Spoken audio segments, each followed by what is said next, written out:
Selamat datang di Nahaba Podcast dan hari ini tempat di mana pikiran-pikiran kritis dan ide-ide baru berkumpul. Kita bareng dengan Bang Sibwatullah. Untuk hari ini kita bakal bahas banyak topik untuk generasi-generasi muda dan di mana teman-teman semua masih bisa tahu banyak tentang gimana teman-teman cuma tahu soal globalisasi, beberapa hal dan segmen-segmen tertentu soal era-era globalisasi. Tapi paling penting untuk perkembangan zaman ke depan dan buat kita ingat juga presiden udah berganti, zaman terus jalan. Kita perlu pikiran yang kritis buat ngebangun bangsa dan itu pentingnya kritik dan kritis. Nah, di sini Bang Sibghatullah udah hadir bareng sama kita. Nah, dia bakal temenin hari ini mungkin sejaman juga kita bakal ngomong nih Bang. Karena Ya, topiknya soal pendidikan, bukan ya? soal pendidikan dan globalisasi serta pikiran kritis yang bakal kita bahas hari ini, Bang. Jadi di era yang berjalan begitu cepat, pergantian segmen dan sistem kehidupan nih. Kalau kita ngomong, Bang, kadang-kadang anak-anak muda udah bersatua 15 tahun kayak udah 35 nih, Bang. Cara pikirnya dan gimana kita ngebahas soal pendidikan. Nah, era sekarang setelah globalisasi semua kayak terasa lebih mudah. Karena terasa terkoneksi semua, Bang, kan? Betul. Ya, internet di mana-mana, ChatGPT juga udah ada. Rasa-rasanya orang bilang nggak perlu lagi guru. Kan udah ada ChatGPT gitu, Bang. Jadi ini Betul. ya gitu-gitulah. Kalau misalnya menurut Abang nih gimana? Sebenarnya seberapa penting di era globalisasi ini pendidikan tuh seberapa penting untuk sekarang di mana kita udah saling terkoneksi gitu. Ya, sebenarnya kalau bicara pendidikan tuh ya di era terkoneksi ini butuh kan, karena kan pendidikan itu sebenarnya kan usaha untuk memperoleh informasi yang baru kan, pendidikan yang baru. Memang sih kalau sejauh ini kita lihat pendidikan itu sekolah kan, kadang-kadang Ya, bosan kan, kadang-kadang tantangan guru tuh ngajar monoton, ceramah kan. Ya. Tapi kalau kita bicara guru ya kita butuh, pendidikan itu tetap butuh. Karena bagaimanapun kan manusia ini kan berkembang terus. ya, Ya. Kalau memang patokannya itu terhadap informasi, ya, nah mungkin tantangannya bagi anak muda tuh membaca aja. ya. Apakah dia suka baca atau enggak. Tapi kalau tantangannya untuk sumber inspirasi, dia tetap membutuhkan sosok dia. Ya, Gimana nih baik maksudnya sosok nih? sosok itu yang yang mengilhami mereka. Misalnya kita butuh seseorang Ya, untuk kehidupan, habis itu untuk menangkap informasi yang lain. Istilahnya gimana ya? Ada sosok yang kita panutkan. ya, Makanya kalau sempat ada kan beredar info guru tuh nggak butuh lagi. ya, itu dia, Bang. Nah, disinilah tantangannya kalau dalam dunia pendidikan tuh kalau kita yang menjadi guru tidak mengupgrade kualitas kita. Berarti semua orang terus belajar kalau kayak gitu ya? Oh harus belajar, memang harus belajar gitu. Contohnya gini, kalau kita dulu kita bilang air putih nih Ya, segar kan, ya, karena kita percaya karena ada orang yang menjelaskan, misalnya orang tua lah, ya, gitu kan. Tapi di suatu saat nanti bisa jadi air putih ini bisa diracun dia. ya. Nah, dan dia kan butuh orang. Gimana dia? Kenapa air putih ini bisa dibilang racun?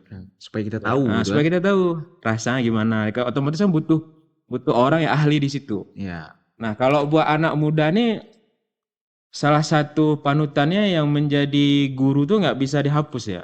Contoh paling mudah tuh kita main game kan. ya, Otomatis kita kalau kita main ya. game itu kita kan butuh tahu ini gimana sih cara main game Nah, nih seperti itu. Sama juga. Jadi sebenarnya relatif pendidikan itu sangat harus ada dan tetap butuh guru tuh supaya ada menuntun dia. supaya ada yang Supaya menuntun ada gitu. menuntun. Se apa?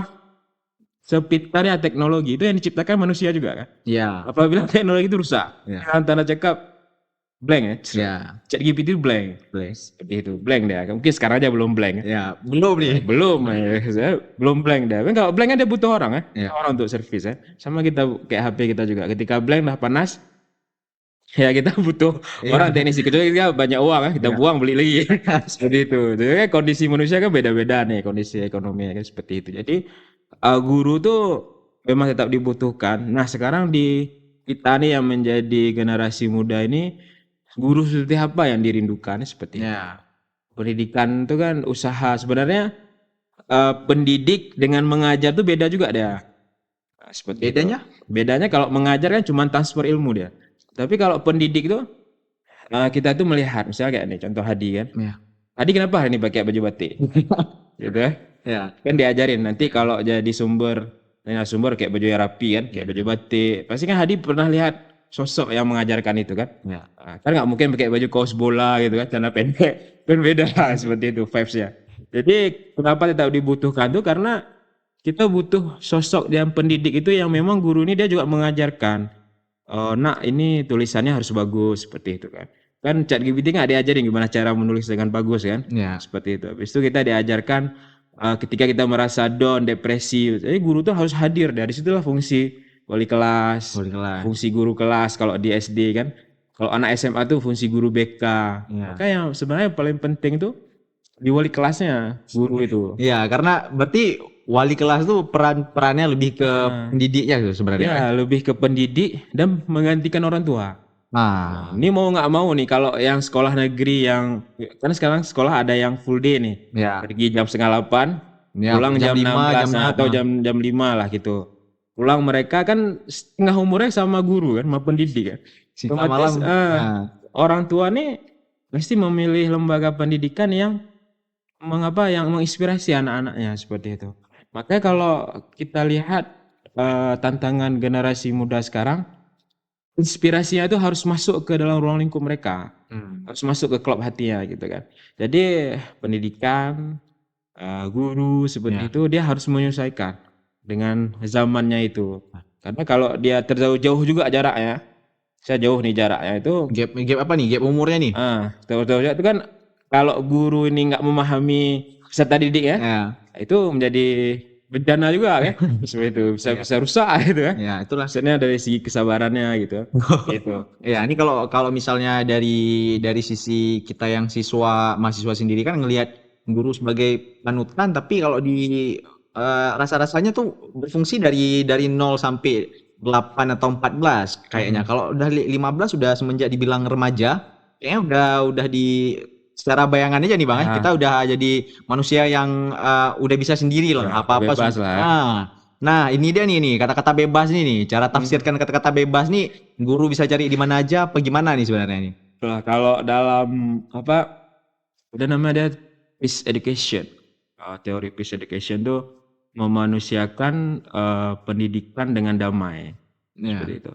Jadi di peace education ini konsepnya tuh khususnya ya yang remaja nih, yang umurnya 15 ke atas sampai 17 atau 19 tahun itu di dalam jiwa mereka. Jadi Robert itu yang pakar psikologi humanisme itu menjelaskan mereka itu tetap butuh aktualisasi diri.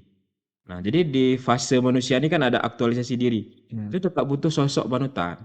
Seperti itu. Namun kan ini kan remaja kan berbeda nih latar belakangnya. Ya. Makanya saya sering mengajak diskusi kawan-kawan di sekolah tuh, di sekolah saya tuh di SMA IT Nurul Islah itu, kita sebagai guru harus tahu juga latar belakang peserta didik kita gimana nih. Kalau kita formatnya ke teks ataupun PDF books kan, kita sistem komando kan. Komando. Siapa ada semua. Tapi kita nggak tahu latar belakang siswa. Kenapa dia telat ke sekolah? Mana bantu orang tua di rumah tuh? Ya bisa jadi. Atau kenapa dia setiap hari murung? Bisa jadi. Mungkin dia broken home atau dia ekonominya sulit sehingga sulit memahami pelajaran. Nah disitulah butuh remaja ini tetap butuh dia panutannya. Karena memang secara fitrah manusia kita tuh tetap butuh sosok. Nah, kadang remaja ini kenapa bisa menjadi bebas dia? Mungkin bisa jadi ada problem di rumahnya, gitu kan? Pas, tinggal dia cari sosok lain, kayak lingkungan lain. Makanya kenapa Rasulullah sampaikan tuh kita tetap harus bentuk lingkungan-lingkungan yang baik kan? Seperti itu. Agar larinya ke lingkungan baik itu. Jadi sebenarnya semua kita ini guru sebenarnya. Siapapun ya. Memang tantangan remaja sekarang itu kita harus sesuaikan diri. Sesuaikan diri. Misalnya nih, kalau saya menjauhkan diri dari anak-anak murid saya, otomatis mereka merasa jauh kan seperti itu. Apalagi yang Gen Z ini kan di era yang serba mudah, mereka dapat info mudah, itu mempengaruhi psikologi juga. Seperti itu. Kalau kita yang kelahiran 90-an atau sampai 95 sampai 2000 tuh kita masih ada tantangan, masih nulis buku kan seperti itu. Habis itu kita masih pergi naik angkot gitu kan, karena faktor ekonomi juga kan, ataupun segala sesuatu kita dapatkan tuh tidak selalu instan seperti itu. Nah, jadi ya kalau bagi remaja nih ya Tetap sih butuh panutan itu, memang panutannya nih harus Kalau betul-betul klop dengan iya. jiwa mereka kan. Kalau misalnya yang tadi kita ngomong soal panutan tuh yang abang-abang Mhm, bilang, anak-anak besar dari rumah, belajar dari mhm, keluarga dan orang tua, mhm, itu sebenarnya secara pola pola pikir nih Bang ya, mhm, secara pola pikir, untuk pendidikan dan gimana dia ngurus lifestyle-nya dia, iya iya, gimana dia cara dia hidup ya, gimana mhm, dia dengan lingkungan dia. Orang tua nih seberapa penting? Kan setengah harinya udah habis sama ini ya, iya, Sabtu Minggu paling nggak iya bener, sama, orang-orang tua nih. mhm, Jadi, di rumah nih sebenarnya seberapa penting nih ayah, ibu, kakak, abang nih ya? betul. Kalau kita melihat itu peran orang tua tuh besar sekali ya. Makanya, investasi yang terbesar bagi ranah sosial itu dimulai dari kelompok terkecil, yakni keluarga. Nah, di sini kan, di keluarga ini terlepas, orang tua ini sibuk kali kan cari rezeki untuk menghidupi keluarga mereka, itu harus ada satu waktu mereka bersama anggota keluarganya, sama masyarakatnya atau sama Iya, anak-anaknya. Karena kenapa? Peran orang tua ini penting. Eee, Anak itu, iya, dia itu tetap melihat siapa yang paling dekat dengan mereka. Contohnya ayah sama ibu kan seperti iya. itu. Nah, walaupun kita nggak bisa memilih lahir di keluarga mana Iya, kan, seperti itu. Kita nggak bisa memilih, itu kan takdir Allah. Kita kan nggak bisa milih, seburuk apapun orang tua itu, kalau kita sebagai kita hamba iya, Allah, kita nggak bisa milih, "Oh aku nggak terlahir di keluarga soleh, ngapain aku soleh?" Gitu. Tapi secara pengetahuan kita harus soleh kan, seperti itu. iya, Nah, kita tuh nggak bisa milih, tapi peran orang tua ini besar untuk membentuk, pikiran-pikiran dasar. Pemikiran dasar. Makanya kenapa, eee, era apa, Aceh itu mhm, di sebelum masa konflik, habis itu sebelum masuk, era globalisasi sekarang tuh, kenapa struktur masyarakatnya itu masih ada nilai-nilai budaya yang mengikat sosial. iya, Contohnya misalnya tentang adab, akhlak, iya, karakter. Nah, itu karena kan ditanamkan di keluarga pertama. dari kecil tuh Heeh, udah. dari kecil udah ditanam. Habis itu kita yang nanti menjadi orang tua di masa yang akan datang, kita kan pasti jadi orang tua nih. Otomatis di usia kita tuh kita pasti membekali diri juga. Iya, Jadi orang tua tuh nggak bisa dipisahkan ya. Misalnya, "Alah inyo ujug-ujug ande bak sekolah deh, ujug-ujug bak dayah, kali juga deh dulu bare dayah habis beres." Kan. Sebenarnya nggak boleh, tetap ada dia peran orang tua, iya, karena orang tua ini apa, sumber inspirasi, seperti itu. Tapi kalau kita lihat, ada juga mungkin yang terlahir dari apa, yatim kan dari kecil kan. Makanya dalam Islam tuh ada wali dia. iya, Pamannya berperan juga seperti itu. Jadi konsep keluarga di dalam Islam di sini kita lihat ini, keterkaitannya ini Bang. keterkaitan itu berat kali seperti itu. Makanya, apa, Hegel, salah satu teolog sosial itu, Hegel tuh mengakui bahwasanya, eee, peran yang mempengaruhi pikiran sosial seseorang itu dari keluarga dulu. Wah, Seperti itu. Kan Karl Marx ini kan terinspirasi dari Hegel ya. Karena Karl Marx ini dia hidup di era kaum borjuis ya, iya, penindasan, seperti itu. Sehingga dia berkoar bebas dari terikat iya, agama, nggak mau apa terikat bahwasanya kesuksesan seorang tuh, kekayaan tuh tidak terikat dengan agama ataupun iya, sosial. Tapi itu nggak bisa.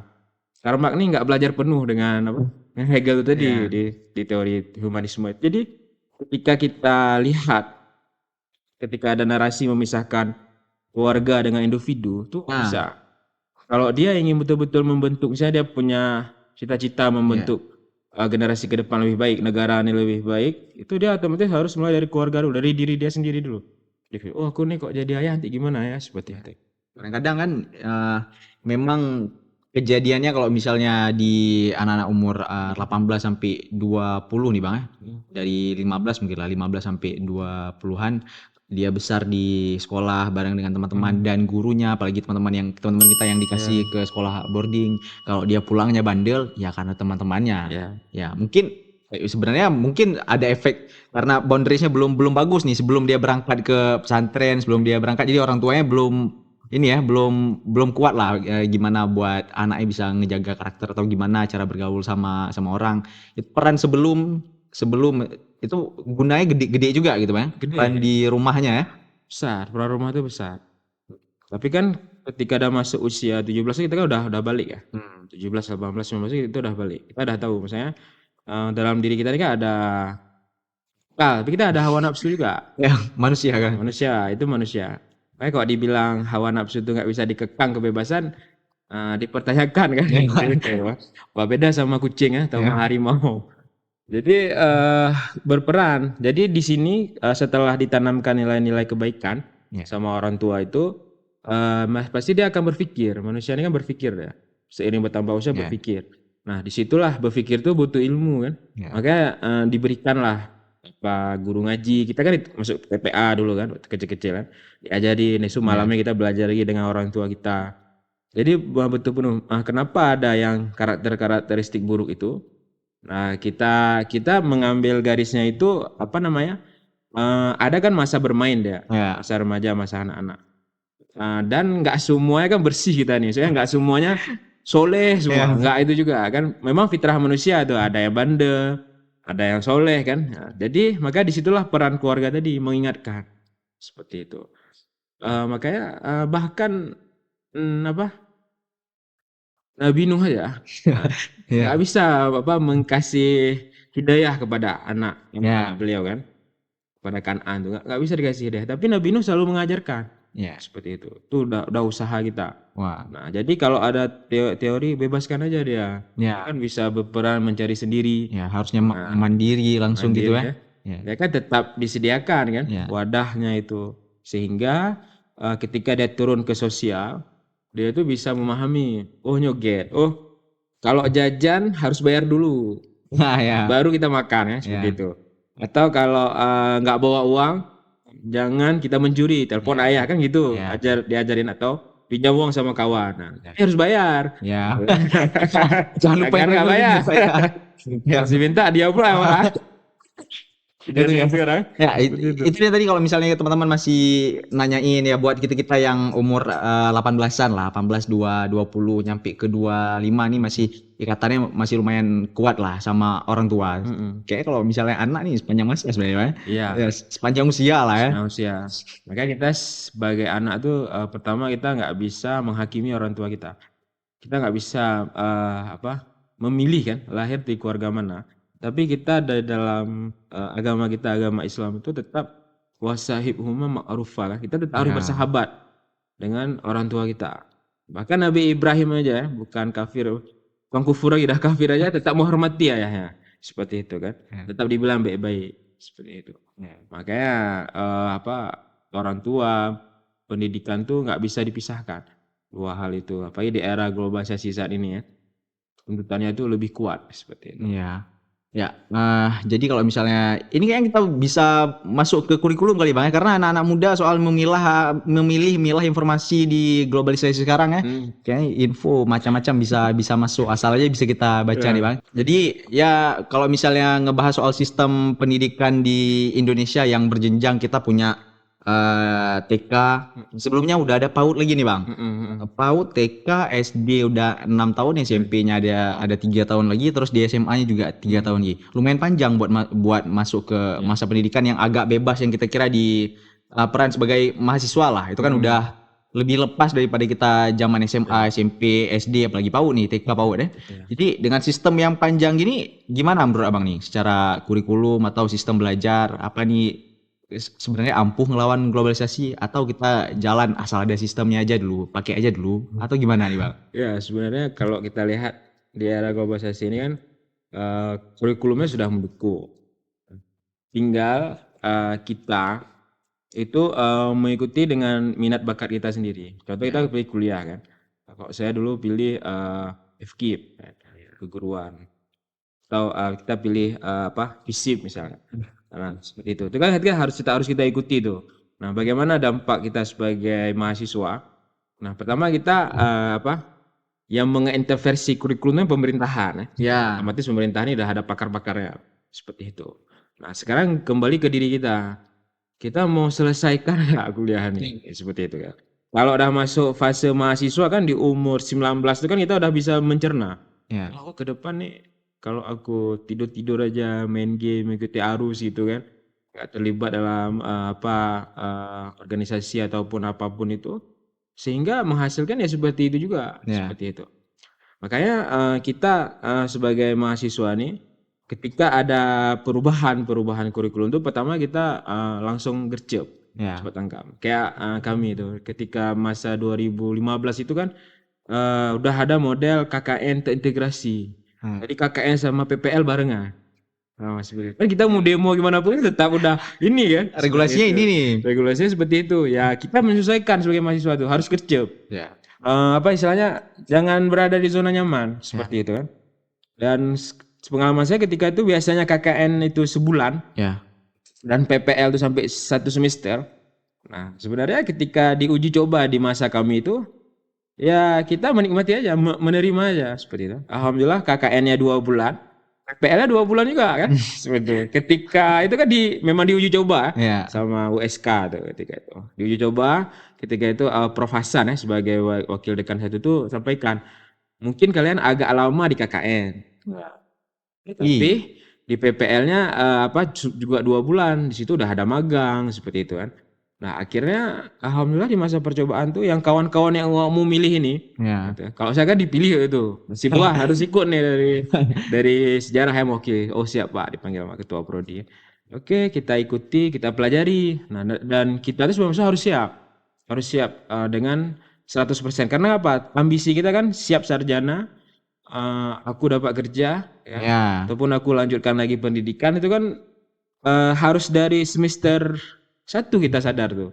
Karena sehari kita tunda kuliah kita, berarti kita menunda wisuda kita. Seperti itu. Ya, kalau kita bilang tuh sehari selembar aku nggak nulis skripsi, Ya. seperti atau aku nggak buat tugas akhir, berarti aku menunda aku untuk menikah dengan calon aku. Seperti itu. Nah, itu dia tuh. Udah dibilang, udah ditikung katanya. Padahal kita nggak siapin gitu. Seperti itu. Kita anak laki ya seperti Ya. itu. Nah, jadi kita mahasiswa harus siap. Yang kedua kita menyambut tantangan itu. Seperti itu. Menyambut tantangan gitu. Nah, menyambut kita harus siap sambut tuh. Harus kalau kata Teguh Umar kan harus siap sedia kita. Gitu ya. Besok kita ngopi atau kita syahid. Itu kan Ya. 2 buah kata yang pemimpin yang sangat integritas ya. Sigma male lah kalau Ya. istilahnya. Kan banyak saya guys, Sigma male itu gimana Pak? Gitu. Alpha male. Tamat kayak gimana? Tapi udah beres nih akun TikToknya. Supaya menggait. Padahal dalam Islam udah diajarkan masalah-masalah tuh. Iya. Kita optimis, ikhtiar, tawakal ya. Iya. Bentuk tawakal tuh kumar. Iya. Besok kita syahid. Kalau nggak syahid kita ngopi kan. Ya. Seperti itu. Jadi kita mahasiswa kita sambut, kita siapkan, kita ngomong sama dosen. Ya. Oh ini Pak ya gini. Oh ya, kamu siapkan ini. Pasti dosen tuh atau pendidik kita tuh pasti mereka kasih kemudahan juga. Ya. Karena kan perubahan ya. Pasti kasih kemudahan. Jangan aduh nambah kurikulum lagi, aku nggak siap MK nih itu, MK ulang lagi belum siap. Itu kan tantangan dia. Ya. Kenapa dulu bisa ulang? Mungkin bisa jadi karena sakit kan. Ya. Ada Oh, kendala bisa mungkin ada lain kendala, keluarga mungkin kan? keluarga ataupun ya kita harus siap sambut. Jangan ngeluh gitu. Ya. Tetap nggak boleh ngeluh kita. Apapun itu udah kita pilih. Dan nggak mungkin kita balik lagi ke belakang. Seperti itu. Ada pilihan lain kalau kita ya udah nggak usah selesaiin kuliah. Nah, itu kan Pilihan sengaja. juga. Ya, oh ya, pilihan juga. Ya kan? Jadi kalau misalnya soal yang itu tuh Bang ya, kadang-kadang teman-teman kita kan udah ada yang kuliah sambil kerja, ada yang kuliah aja, ada yang kerja tapi pengen lah kuliah. Maksudnya banyak level-level keinginannya dia, kebutuhan itu kan banyak. Kadang dorongan kuliahnya karena orang tua, kadang dia yang pengen kuliah tapi secara posisi hidup dia nih butuh bekerja. Nah, jadi buat sambil bareng lagi sama era-era globalisasi sekarang, informasi yang mudah masuk, ya udah nggak apa-apa, ngapain kuliah, kerja aja, kan kita hidup butuhnya uang. Era selesai segitulah kira-kira, gimana Bang? Jadi kalau menurut saya semua itu baik kan. Ya, Tapi pilihan nih Bang. Pilihan kita. Ada juga narasi, kayak Steve Jobs nggak kuliah, keluar dia, seperti itu. Diundangi sama kampusnya. Ya, kita lihat lupa dia apa nih. Kalau punya target itu boleh juga kan, atau keluar kuliah diriin kampus sendiri kan. Diundang sama usian ngomong. Kan keren juga. Penting ada target hidup kita. Kalau kita kuliah sambil kerja kayak saya dulu. Saya pagi buka lu toko tuh, 6:30 buka toko lu, bersihin semua, masukin uang di kasir. Ketika saya kerja di Ulay Kering Solean sama paman tuh, jaga toko, buka kasir. Jam 7:30 langsung pergi kuliah, seperti itu. Pergi kuliah bisa, malamnya sesuaikan kita. Oh, aku kerja nih. Malam masuk lagi shift kerja. Berarti dari maghrib kalau kita masuknya shift isya itu, atau jam 8 kita masuk, atau jam 10 shift kerjanya. Kalau kita di kafe-kafe seperti itu misalnya. Kalau kita masuk itu harus ada waktu kita untuk belajar, space itu. Ya. Makanya kita ya berlelah-lelah dahulu tuh betul tuh teori itu, Nah, berlelah-lelah dahulu. ya, Nah, kalau ada yang dipaksa sama keluarga ataupun orang tua, ya, yang perlu kita sadari pertama, orang tua itu ada harapan cita-cita. Ya. Pengalaman hidup mereka tuh sudah lebih duluan daripada kita. ya, Seperti itu ya. Di satu sisi kita juga harus berbakti kan sama orang tua. ya, Nah, kalau memang seperti itu gimana konsepnya? Ya, kita jalankan aja pilihan orang tua. ya, Seperti itu. Atau sebelum kuliah kita jelasin dulu. Misalnya anak SMA kan mau pikir, "Mak, kakak nggak suka ada kuliah nih. Tapi kakak mau jualan misalnya kan."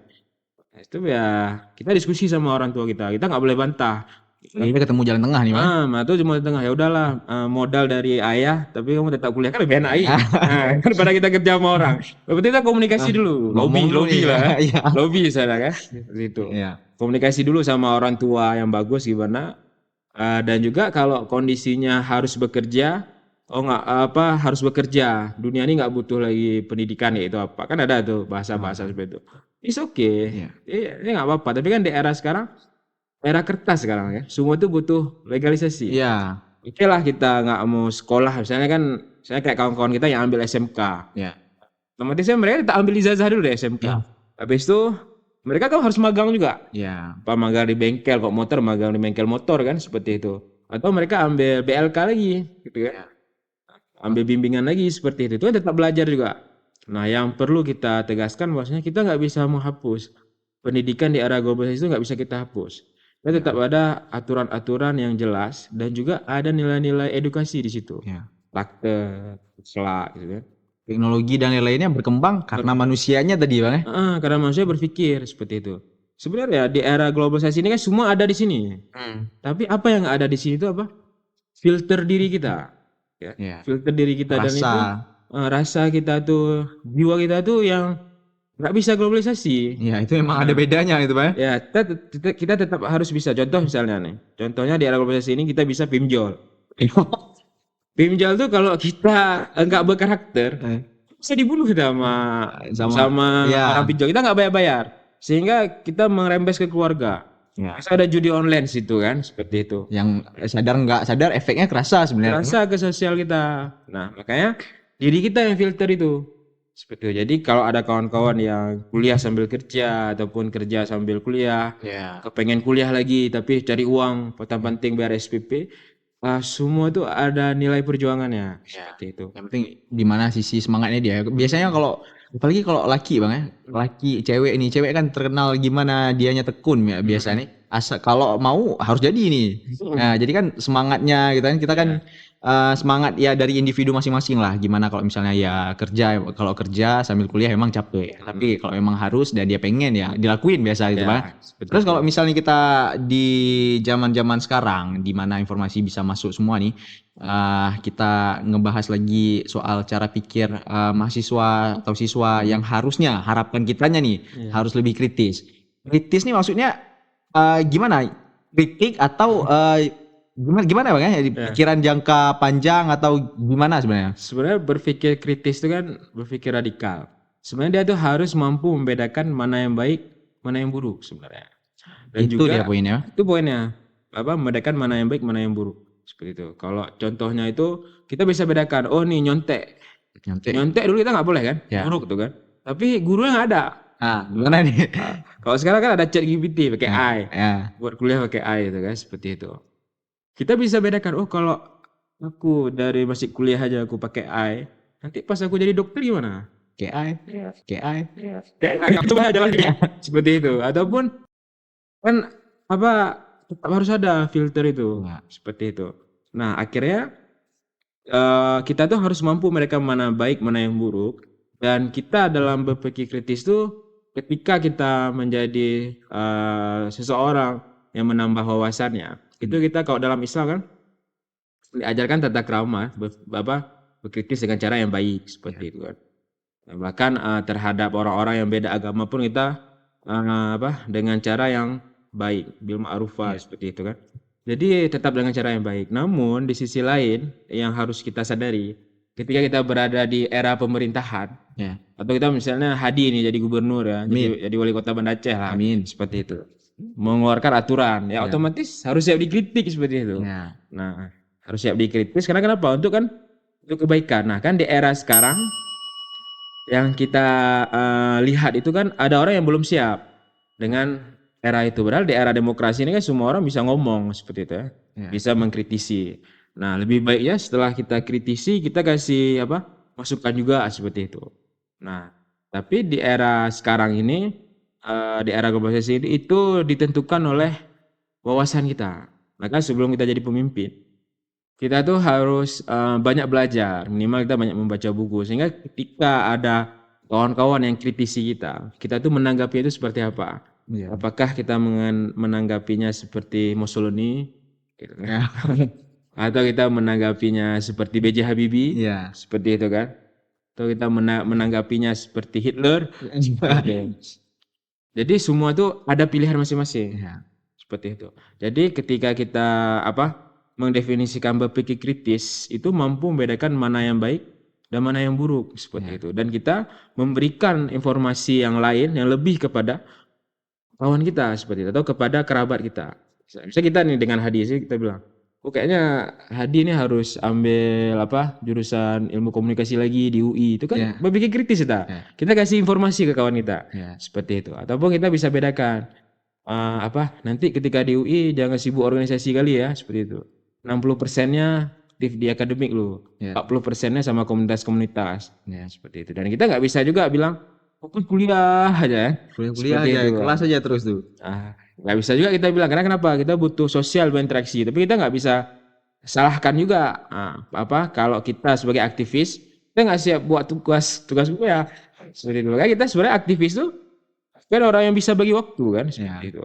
Jadi ada kupu-kupu sama kura-kura gitu. Kuliah pulang sama kura-kura. Kuliah rapat. Padahal dua buah spesies ini kan di dalam dunia biologi kan sama-sama memberi manfaat bagi lingkungan hidupnya kan. Nggak bisa dipisahkan. Gitu juga kita dengan manusia. Oh mungkin kuliah pulang dia mungkin bisa amanah orang tua ini harus siap kuliah seperti itu. Oh kuliah rapat mungkin dia cita-citanya seperti itu. Dia harus rapat memikirkan organisasi kan seperti itu. Saya dilema juga dulu ketika mama saya bilang, ini nggak boleh ikut organisasi ya, harus cepat siap kuliah katanya. Orang tua nih pengennya kita di akademik selesai terus nih. Selesai terus. Tapi karena saya tinggal sama kakek saya bilang, gimana bang perkembangan Islam di kampus abang gitu.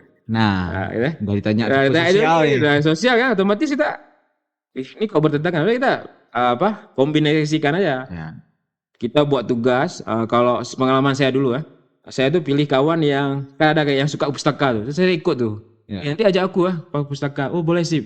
Ikut di pustaka kami buat tugas. Kan dulu kan nggak ada buku tuh, susah kali ya. Beli buku mahal loh, 2013 itu kan mahal kali beli buku.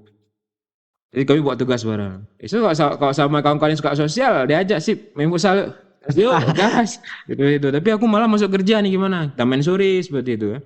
Ada gak sama kawan-kawan yang lain kita ajak sih mau jadi aktif ini nggak? Oh boleh kita buat seminar apapun itu. Ini sebenarnya semua tuh pilihan. Pilihan kita. Jadi ini selesainya kita masuk ke ini kita supaya kita jadi anak muda balik ini. Kita masuk gimana kompleksnya kehidupan para pelajar nih kan.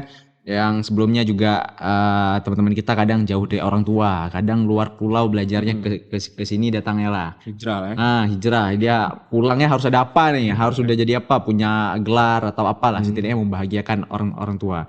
Cuman kan kadang-kadang kalau hidupnya di kota, kita yang datang ke kota orang atau kitanya yang disambut di kota orang, feel-nya kan beda. Nggak ada orang tua di tempat atau kadang sebelum kita berangkat orang tua kita meninggal nih. Polemik di rumah gimana kondisi ekonomi dan lain-lain. Masuk ke daerah kota nih. Masuk ke daerah kota istilahnya semester pertama kuliah, semester 2 nih. Kebiasaan pelajar nih antara dia memilih buat hidupnya lebih bebas di luar nih buat kita teman-teman yang mungkin dari luar ke Aceh budaya warkop kita nih Bang terus yang nggak bisa dipisahin kan ya gimana kita ketemu sama pasangan gitu Bang atau teman lawan jenis lah gitu-gitu. Ini kan sebenarnya ada efeknya buat kita yang berpikir secara emosional buat kita laki. Kalau ada rasa sendiri Bang sebenarnya efek bagi si perempuan dan bagi laki-laki itu kan untuk kita yang lagi di masa pendidikan dan belajar itu ada efeknya. Ya, jadi bagus, komunikasinya bagus nih pala nih. Kalau misalnya enggak juga ada efek-efeknya. Iya. Nah, efek-efek eksternal gini nih Bang. Maksudnya gimana sih cara nanggapinnya ke diri kita sendiri? Karena kadang mana ada tuh kalau udah kebawa sama budaya, supaya kita tahu ya ikut aja. Iya. Nah, ini nih yang gini-gini kan sering nih termasuk Adi sendiri mungkin kerasa lah gitu-gitu. Jadi buat teman-teman kita yang pelajar kira-kira nih pesan dari Abang supaya bisa nangkis lah sedikit. Gimana kebiasaan tuh bisa hilang, kurang atau diakalin mungkin? Sebenarnya itu fungsi dari berpikir kritis tadi kan. Ya. Aku dari kampung halaman ke Banda nih. Bawa kuliah dari Melabuh ke Banda bawa kuliah. Otomatis kan kita harus mampu membedakan kan latar belakangnya kan beda kan. Ya. Ada culture shock nanti. Uma pate bak gampung lun nyojek kupi hana trek rahat. Hana pi wifi lo. Pas ke Banda mak na wifi harga Ramengo kopi lo. 5 haramengan lo. Kalau mengana pi rukuk anda cok tiba yang awak Banda. Jadi sebenarnya pilihan hidup kita. Makanya kalau saya dulu diajarkan di pesantren itu sebelum memulai sesuatu tulis dulu. Tulis targetannya apa. Yang kedua, segala masalah yang ada tuh hubungan kita dengan Allah pertama. Gimana? Gitu. Yang ketiga tuh masalah sosial tuh hal yang lumrah, interaksi lawan jenis gitu ya. Jangan sampai ada makanya jadi polemik juga nih maksudnya. Oh nggak bisa pacaran ya. Ya Ketika kan berdua dah sesama jenis, dah LGBT seperti itu kan. yang paling sering kelihatan kan gitu nih Bang. Dimanapun kotanya kayaknya itu Ya. nih, itu. Selain itu ya di luar dari keluarga tadi gitu Bang. Kalau saya pribadi ya, pengalaman pribadi saya, memang kita berinteraksi lawan jenis. Sebagai kami ini dari santri ini kan, keluar dari pesantren kan, Ya. keluar dari daerah kan, freedom ya, bebas, gak ada tuh, Agak ya. ada lagi ustadz yang botak kan, Inilah hidup Bang. inilah hidup lagi di daerah, bisa lah kita bohongin orang tua ya. Sebenarnya kalau kita berpikir kritis, kita tuh ada rasa gitu. Aku nih ke Banda, masa cuma pacaran, tapi aku rindu kali sama dia gitu kan. Aku butuh kali support, dukungan. Itu hal yang fitrah manusia. Fitrah manusia. Makanya dalam Al-Qur'an zuyyina linnasi hubbu syahwat minan nisa kan itu dia. Wal banin wal qanatir itu semua harta benda tuh kok kita organisasi gitu kan. Pak uang-uang gitu kan seperti itu kan rasa indah ya mama Allah jadikan itu ada fitrah. Segala Seperti tentang nafsu Bang. Makanya kita sampaikan gitu. Kalau memang kita ada suka kan sampaikan aja. Ini serius nggak? Aku ini serius nih sama kamu gitu kan. Tapi kayaknya dalam fase belajar ini mengganggu konsentrasi seperti itu. Gimana kalau kita sama-sama belajar, habis itu kita menuju pernikahan seperti itu. Ngejar passionnya dulu, pengen ya belajar selesaiin kali ya. Karena kan besar di dunia sekarang anak-anak sekarang kan, termasuk kita, termasuk Adi lah, yang nggak perlu kita omongin orang. Kita pun besar di era yang itu ya, dimana informasi udah mudah masuk. Kita layarnya udah kalau di zaman-zamannya ini layar udah tahu nih handphone, iPad dan semua tuh udah duluan ada. Tapi apalagi teman-teman yang lahir 2007, anak lahir 992 2007 masih ada orang lahir 2007 nih ya masih. Iya kan rasa-rasanya gitu. Jadi buat berkembang di era sekarang yang baru lahir pun udah dikasih iPad atau ya handphone lah yang udah isinya informasi. Cara cerna dari kecil pasti beda-beda. Nah, itu dia kali yang memang ngefek ke lingkungan dan keseharian kita. Nah, kalau misalnya di area Abang lah di kehidupan sehari-hari ngelihat gimana pelajar mahasiswa kalau ngebahas soal karakternya nih Bang, bedanya sekarang sama dulu ada efek positifnya, negatifnya, atau mungkin lebih bagus sekarang, atau mungkin lebih bagus dulu, atau gimana gitu. Sebenarnya efek dari karakter itu di pembentukan kita juga kritis ya. Oke, kritis itu tadi maksudnya. Saya diajarkan nih adab dulu kan di akidah akhlak misalnya di SMA kan, ataupun belajar sama Tengku, guru TPA gitu. Sebenarnya karakter ini dia bisa masuk kemanapun dia. Kok kita baik kan? Kalau kita baik itu tetap pasti baik, orang tuh akan baik sama kita. Nah, walaupun nanti masalah orang itu berkhianat, membohongi kita tuh urusan belakang kita memikirkan itu. Karena kan peace itu kan without bound ya. Ada batasan kita kedamaian itu nggak boleh ada batasan. Kita tetap berbuat baik sama orang. Yang harus kita yakini itu bahwasanya yang akan membalas kebaikan kita tuh kalau bukan dia yang balas. Misalnya saya buat baik sama Hadi kan, oh Hadi nggak balas, tapi ada orang lain nanti yang Allah berikan kebaikan itu. Jadi dalam bentuk karakter itu seperti sekarang kan era globalisasi kan, gitu kan, Ya. gitu. Seperti gitu-gitulah bahasa-bahasa kasar ya. Seperti itu. Ya, ya. Itu kan efek dari globalisasi kan. Ya. Dari YouTuber-YouTuber. Ya, kita kan nonton tuh Bang ya. Ah. Teman-teman kan nonton. Makanya kita tuh harus kita hapus tren itu, nggak boleh normalisasi. Padahal kalau orang Aceh dulu, astagfirullah gitu kan. Astagfirullah. Mas, ku bata namanya, yang pada tik langkrung itu boleh kasar orang Aceh Ya. dulu kan seperti itu. Tapi kita harus ada karakter kita tumbuhkan tuh. Oh ini nggak boleh seperti itu. Jadi sebenarnya anak Aceh nih mau dimanapun dia ditempatkan dia, mau di Jakarta, mau di Australia, di Amerika, bahkan sampai Arab Saudi kan, ataupun di Afrika dia. Kalau dia ada nilai-nilai karakter kebaikan yang diajarkan sama orang tua dari dasar, bahwa kita harus baik sama orang lain, harus beribadah kepada Allah, dan harus belajar dan menentukan masa depan kita, itu menjadi bekal yang kuat seperti itu. Makanya kalau sesekali berbuat khilaf, dosa, berkata kotor, seperti itu ya kita istighfar kan, Ya. seperti itu. Makanya Allah tuh sudah berikan kualifikasi itu, kita ini manusia memang diciptakan lemah gitu. Ya. Mudah terpengaruh sama orang lain. Maka kita supaya nggak terpengaruh itu apa? Kita harus bedakan. Wah, aku nggak boleh ngomong anjing setan dari seperti itu. Ya, ya. Nggak boleh. Kenapa nggak bilang kucing gitu? Emang kayak kucing ya. Ya. Kayak hantu belau gitu, seperti itu. Jadi kita eh Plesetin ya. plesetin dengan hal-hal yang baik. Sebenarnya Ya. kalau kita baik itu, orang lain akan senang nggak sama kita? Ya. Seperti itu. Secara pribadi buat interaksi ya, Wah, Bang. interaksi kita lebih baik. Jadi gimana kita menghadapi globalisasi yang itu ya, karakter dalam diri kita itu dibentuk sama keluarga kita tadi. Ya. Seperti itu. Nah, Bang, bagaimana nasibnya yang kami terlahir di keluarga yang nggak berada dan nggak soleh seperti itu? Ya kita belajar. Gitu. Setelah 18 itu kewajiban kita buat belajar udah, Bang. Ya, kewajiban kita sendiri. Seperti itu. Bahkan dalam Islam kok udah 18 itu udah balik itu nggak ada tanggung jawab lagi. Kok anak laki ya? Ya. Ayah tuh nggak bertanggung jawab lagi sama anak lakinya Ya. dalam segi ekonomi, tapi dalam segi pendidikan itu tetap. Saya Hadi punya anak ya. Ya. Anak Hadi udah 18 tahun. Seperti itu. Itu tetap Hadi itu harus ada peran orang tua gitu. Seperti itu. Kayak Nabi Nuh kan tetap berdakwah sama anaknya seperti itu kan.